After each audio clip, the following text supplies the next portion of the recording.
ਅੰਗ ਮਹਾਰਾਜ ਸ਼ੇਰ ਸਿੰਘ ਵਿਸ਼ਨੂੰ ਭਗਵਾਨ ਦੀ ਜੈ।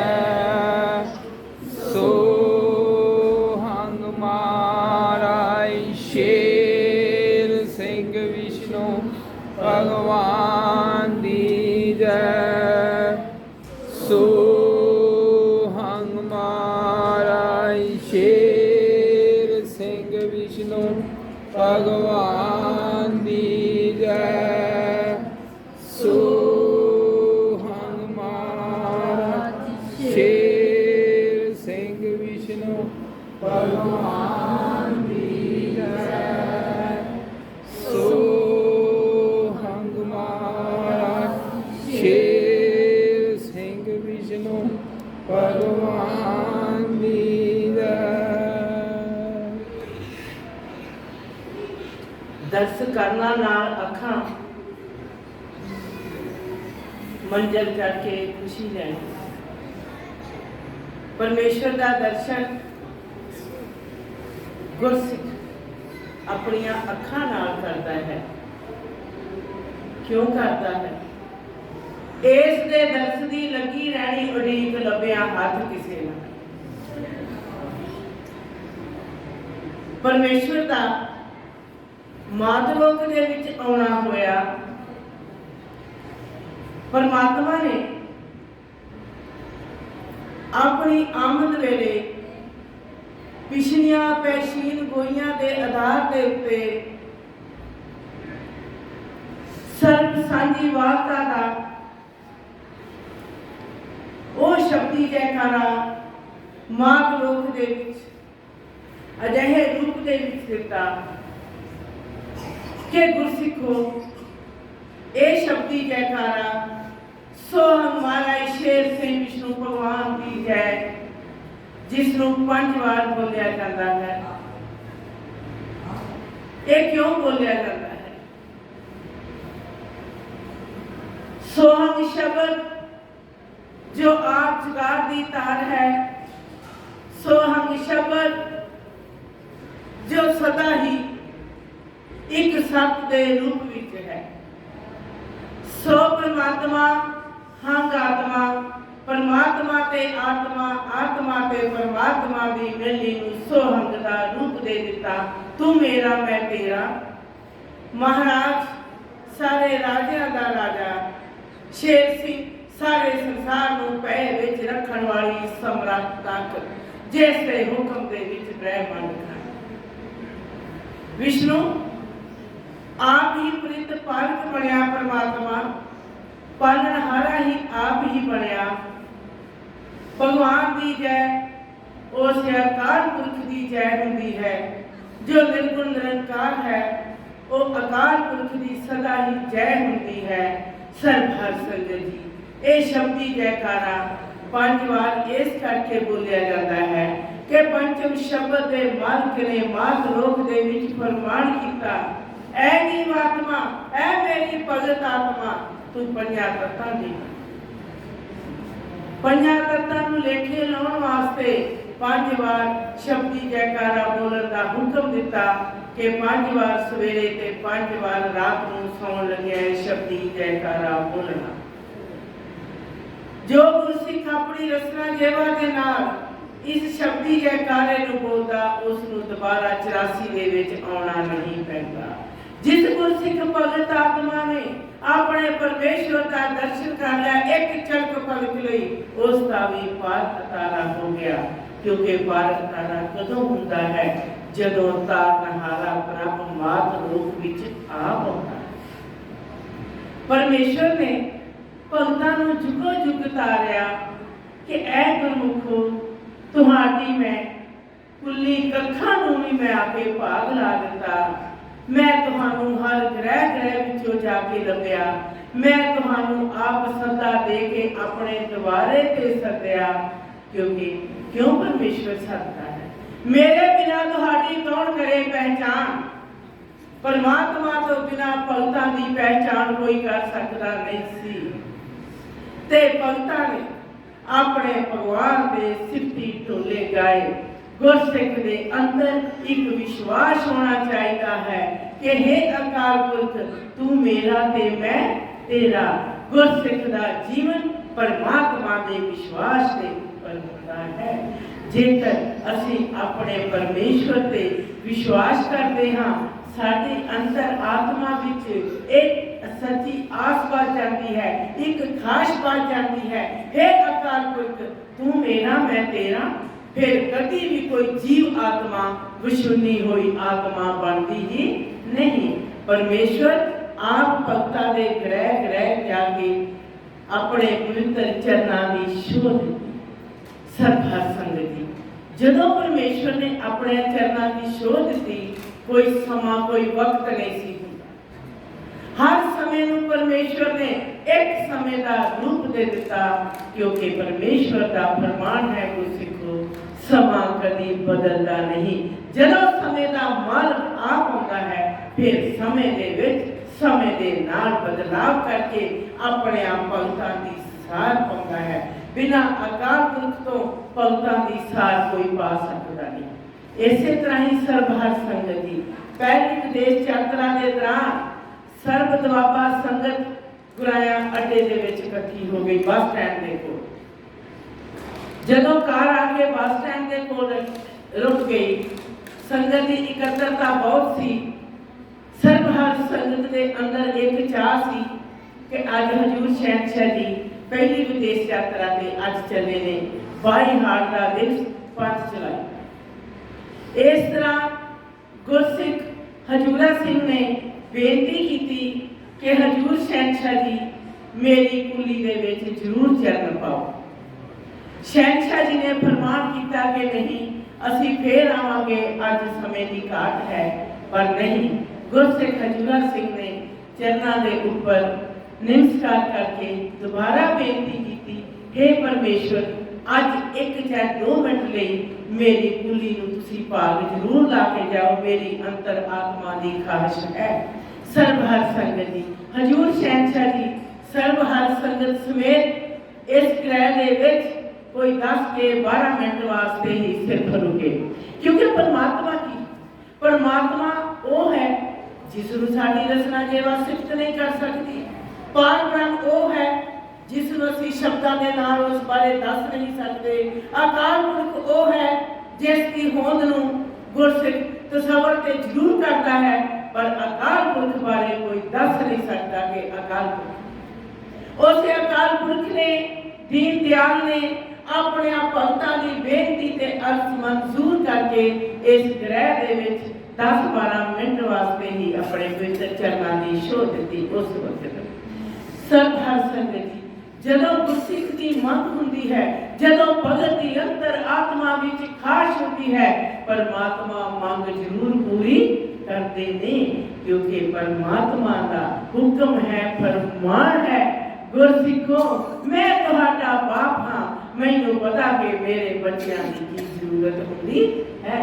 इस करके सरबहर संगत जी एक अकाल पुरख है जो सब कुछ जानता है, एक परमेश्वर है जिसने साडे जीवन की जांच नूं अपने चरनां की शोध दे के साडे विच अजिही तब्दीली आ लै आंदी, साडे जीवन की जांच बदल दी, साडे जीवन की खास बदल दी, साडी तकदीर बदल दी, साडी तकदीर नूं तदबीरां दे विच बदल के रख दिता। क्योंकि परमेश्वर ने अजिहे रूप दे विच फरमान किया है कि ऐ गुरसिखो तुहाडे अंदर एक परिपक्व विश्वास होना चाहिए है। उस विश्वास के विच गुरसिख अपने प्रभु के चरनां उत्ते नमस्कार करता है ते परमात्मा उस कीती हुई नमस्कार नूं आप प्रमाण करते हैं। परमेश्वर का फरमान है कि गुरसिखो देखो, मैं कभी किसी की अमीरी गरीबी नहीं देखता, मैं किसी की जात पात नहीं देखता, मैं ते तुहाडी आत्मा नूं अपने लेखे ला लेना हाँ। ये संसार है, संसार दे विच विचरदियां होया अकाल पुरख ने सच्चा फरमान दिता, वेखियो गुरसिखो 184 जूनी विचों मानस जन्म उत्तम ते श्रेष्ठ है, इस मानस जन्म नूं कदी अजाई नहीं गवा लेना। ਗੁਰਸਿੱਖ ਨੇ ਕਦੀ ਕਿਸੇ ਗੁਰਸਿੱਖ ਦੀ ਨਿੰਦਿਆ ਚੁਗਲੀ ਕਰਨੀ ਨਹੀਂ ਭੂਲ, ਕਦੀ ਤੁਸੀਂ ਨਿੰਦਿਆ ਚੁਗਲੀ ਨਹੀਂ ਕਰਨੀ, ਅਮੀਰੀ ਗਰੀਬੀ ਦਾ ਵੇਰਵਾ ਨਹੀਂ ਰੱਖਣਾ, ਜਾਤਾਂ ਪਾਤਾਂ ਦੇ ਬੰਧਨ ਵਿੱਚ ਨਹੀਂ ਆਉਣਾ। ਇੱਕ ਲਾਸ਼ਰਾ ਪਰਮਾਤਮਾ ਹੈ, ਜੇ ਪਰਮਾਤਮਾ ਲਾਸ਼ਰਾ ਉਸ ਦਾ ਭਗਤ ਵੀ ਕਦੀ ਕਿਸੇ ਸ਼ਰਾ ਦੇ ਵਿੱਚ ਵੱਜਦਾ ਹੀ ਨਹੀਂ। ਭਗਤ ਆਤਮਾ ਤੇ ਨਿਮਾਣੀ ਹੋ ਕੇ ਆਪਣੇ ਪ੍ਰਭੂ ਦੇ ਚਰਨਾਂ ਦੇ ਉੱਤੇ ਨਮਸਕਾਰ ਕਰ। ਸਰਬਹਰ ਸਰਬਦੀ ਪਹਿਲੀ ਵਿਦੇਸ਼ ਯਾਤਰਾ ਦੇ ਦੌਰਾਨ ਹਜੂਰ ਸ਼ਹਿਨशाह जी ने अनेकों ही वचन किए कि क्यों ये जो मेरा सफर चल रहा है इस दे विच मैं भगतां दे लहणे देने दिते, गुरसिखां दे लहणे देने दिते, उन्हां जगह ते अपने चरनां दी शोह दे दित्ती जिन्हां जगह दी पुकार सी हे अकाल पुरख धरती नूं आके भाग लगा दो। सर्वहर सर्वदी परमेश्वर कदों आउंदा है? परमेश्वर ने फिर 994 चौकड़ी युग तो बाद अपनी ये खेल करनी है।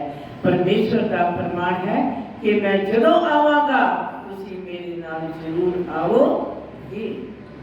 कौन कह सकता है? भगवान, क्योंकि भगवान अपने कीते हुए कौल इकरार ते वायदे नूं कदी भुलदा ही नहीं। जदों भुलदा ते गुरसिख भुलदा है, भगवान कदी भुलदा ही नहीं। सर्वहर सर्वदी ये अकाल पुरख दा ਉਹ ਮਾਰਗ ਹੈ ਜਿਸ ਦੇ ਵਿੱਚ ਚੱਲਦਿਆਂ ਕਦੀ ਕੋਈ ਕਠਿਨਾਈ ਨਹੀਂ ਆਉਂਦੀ। ਜੇ ਕਿਰਪਾ ਹੈ ਤੇ ਇਹ ਮਾਰਗ ਸਹਿਜੇ ਹੀ ਪਾਰ ਹੁੰਦਾ, ਜੇਕਰ ਕਿਰਪਾ ਨਹੀਂ ਤੇ ਸਰਬਹਰ ਸੰਗਤ ਜੀ ਫਿਰ ਸੰਸਾਰ ਵਿੱਚ ਸਾਡੇ ਜੀਵਨ ਦਾ ਕੋਈ ਮੁੱਲ ਰਹਿ ਜਾਂਦਾ ਨਹੀਂ। ਕਿਉਂਕਿ ਜੇਕਰ ਅਸੀਂ ਆਪਣੇ ਪਰਮੇਸ਼ਵਰ ਦਾ, ਆਪਣੇ ਭਗਵਾਨ ਦਾ ਦਰਸ਼ਨ ਹੀ ਨਹੀਂ ਕੀਤਾ ਤੇ ਸਾਡਾ ਸੰਸਾਰ ਵਿੱਚ ਆਉਣਾ ਜਾਂ ਨਾ ਆਉਣਾ ਇੱਕ ਬਰਾਬਰ ਹੋ ਜਾਂਦਾ ਹੈ। ਇਸ ਸੰਸਾਰ ਦੇ ਵਿੱਚ ਵਿਚਰਦਿਆਂ ਹੋਇਆਂ ਆਪਣੇ ਪ੍ਰਭੂ ਨੂੰ ਯਾਦ ਕਰਨਾ, ਆਪਣੀ ਅੰਦਰ ਆਤਮਾ ਵਿੱਚ ਅੱਠੇ ਪੈਰ ਦਿਵਸ ਰਹਿਣ, ਸਦਾ ਹੀ ਇੱਕ ਮੰਗ ਰੱਖਣੀ, हे ਸਤਿਗੁਰ ਤੂੰ ਮੇਰਾ ਤੇ ਮੈਂ तेरा।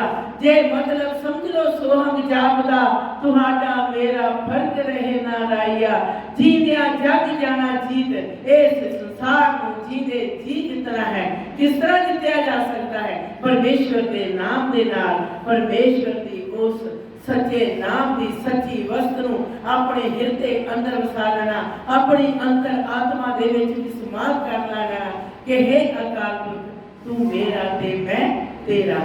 सर्वहर संगत जी परमेश्वर ने किरपा की, अजिही किरपा की जिसनूं कुछ शब्दां विच दसना कठिन है, क्योंकि परमात्मा ने फरमान है कि गुरमुखो मैं कित्थे वसदा हां, मैं तुहाडे अंदर भी अपना वास रखना हां, तुहाडी अंतर आत्मा की स्वस्थता चाहुंदा हां। क्योंकि चिट्टे हंस ना बनियो काग बगलिया वाला रूप बदलाइया, तुहाडे पिछे श्री भगवान नूं ना लगे दाग, भागां दा हिस्सा तुहाडी चोली पाईया, चिट्टा वस्त्र ते पहन लिया, ये अंदरों ते बाहरों स्वस्थता होनी चाहिए है। साडी अंतर आत्मा विच हमें हंकार नहीं होना चाहिए, क्योंकि यही परमात्मा का फरमान है कि जे मेरे दर ते आओगे ते मैं तुहाडे लई एक अजिहा रस्ता तैयार कर दिता है जिथे कदी कोई कठिनाई नहीं। कि परमात्मा के मार्ग से चलदे सानू कदी कोई कठिनाई आउंदी ही नहीं। कठिनाई उदों आउंदी है जदों गुरसिख भटक जाता है, जदों गुरसिख के अंदर शंका हो जाती है, क्योंकि परमात्मा ने फरमान किया कि मेरे गुरसिख के अंदर शंका नहीं आनी चाहिए। उस शंका को निवृत्त करने वास्ते ही परमेश्वर ने हर बाणी के रूप में 24 ग्रंथों की रचना कर दी। 24 अवतार ने मार्ग रोक दे विच अपनी नवेकली खेल की। उस 24 अवतार ने अपने उस अवतरी रूप को मार्ग रोक विच उस आत्मा के रूप में अजिहे रूप दे विच कीता जिसका असी कभी भी अखरां नाल बयान नहीं कर सकते, क्योंकि परमात्मा ने भगतां नूं मान देता है। गुरमुखो मैं बिना कलमशाही तो तुहाडे लेख लिख दिते ने, जेड़े मैं लेख लिख दिते ने इन्हां नूं कोई मेट नहीं सकदा। जे मैं कृपा करा मैं तुहाडे लेख बदल देना हां, जे मैं कृपा करा तुहाडे विच ऐसी तब्दीली लै आउणा हां। जेकर मैं रहमत कर देवां ते तुहाडे श्वासां दी डोर नूं अपने हथ विच रख लेना। सब तो वड्डी इस तो वड्डी होर कोई कृपा हर संगत ते हो सकदी नहीं सी। सर्वहर संगत जी परमेश्वर दा हुक्म ते हुक्म है हजूर शहनशाह जी ने फरमान किया कि गुरसिख की अंतर आत्मा विच एक अजिहा रूप होना चाहिए है सर्वहर संगत। हजूर शहनशाह जी जो पहली विदेशी टूर पर गए उस वक्त गुरसिख कपूर सिंह की बरात का चला रहे थे ते वीर नागर सिंह की घोड़ बैठी। जदों हजूर शहनशाह जी ने हुक्म दिता कि इस रस्ते जाना, जदों कार जा रही सी पहाड़ी रास्ता बहुत ज्यादा सी ते वीर गुरसिख कपूर सिंह बराड़ ने कहा हजूर शहनशाह जी पहाड़ी बहुत ऊंची है, ये गड्डी किस तरह जाएगी अगे, बहुत ज्यादा ऊंचाई सी। ते हजूर शहनशाह जी ने वीर नाजिर सिंह के नाम को संबोधन करके कहा गुरसिख नाजिर सिंह नूं कि मेरे हुक्म तो बगैर एक पत्ता नहीं चलता ते कार किधर जाएगी। सर्वहर संगत जी दो वीरां ने सेवा निभाई, गुरसिख कपूर सिंह बराड़ मोके वाले ते वीर नाजिर सिंह नाथेवाल वाले जिन्हां ने परमेश्वर के चरणों दे विच अपने उस रूप दे विच अजिही सेवा की जिसनों कभी भी भुलाया नहीं जा सकता। सर्वहर संगत जी गुरसिख के अंदर एक दृढ़ विश्वास होवे अपने परमात्मा लई आपा कुर्बान का एक अजिहा रूप होना चाहिए है, क्योंकि गुरसिख ही कुर्बान कर सकता है। गुरसिख के कोल कुर्बान करने लिए कुछ भी नहीं। एक जे श्वास ने पंज तत्व दे वो भी परमेश्वर दे दिते हुए ने ते गुरसिख ते एक अपने प्रभु के चरणों के विच नमस्कार ही कर सकता है। सर्वहर संगत जी इस दे नाल ही मैं खिमा चाहांगी कि गुरसिख के अंदर एक खास एक आस होनी चाहिए है। एक तो तेरे मिलन की करती दूजी आस ना कोई रखाई है। इस दे नाल ही मैं परमेश्वर के चरणों पासों खिमा चाहूंगी। सो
हर संगत